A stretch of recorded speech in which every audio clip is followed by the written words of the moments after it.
මට අර කඩේ කමලෑන්ටි කියනකම් හාන් කවිස්සියක් දන්නේ නැහැ ඔබ මේ සකරවට්ටව කරේ ගහගෙන කියලා. දැන් ඔබ කෙල්ලෙක්ගේ යාළුවා කියලා මේක වියදම් කරන්නේ කවුද? මම හම්බ කරන්නේ නේ ඒක වියදම් කරන්න ඕනේ. උඹ ඔය කෙල්ලගේ උට මට අදම නවත්තන්න ඕනේ. අදම. අනේ බෑ තාත්තේ. මං එයාට ආදරේ. ආදරේ රෝල් කරලා ගහගනින්. ආදරේ ඩෙවල් දාලා කඩේද මිනිහෝ. මේකට කඩලාට කෑමක් හොයා ගන්න පුළුවන්ද? බෑ. ගියක් දොරක් පිළිවෙලට තියන් ඉන්න පුළුවන්ද? බෑ. ඒත් මහුවක් ගිහද බා? ඒත් මං හිතන්නේ මොන මහුලක්ද මිනිහෝ කෙල්ලට පුළුවන්? ටික්ටොක් කරන්න පුළුවන් ලස්සනට. ටික්ටොක්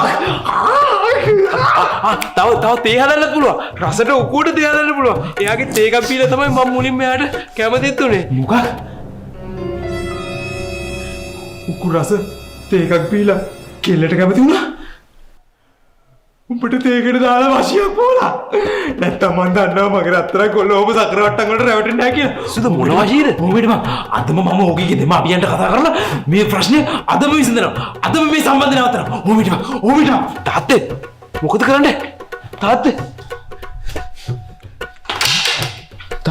මොකද කරන්නේ? ප්ලීස් තාත්තේ. හෙලෝ මේ ඔයලා නිකන් ජරාවට කරන්න එපා ආරිය.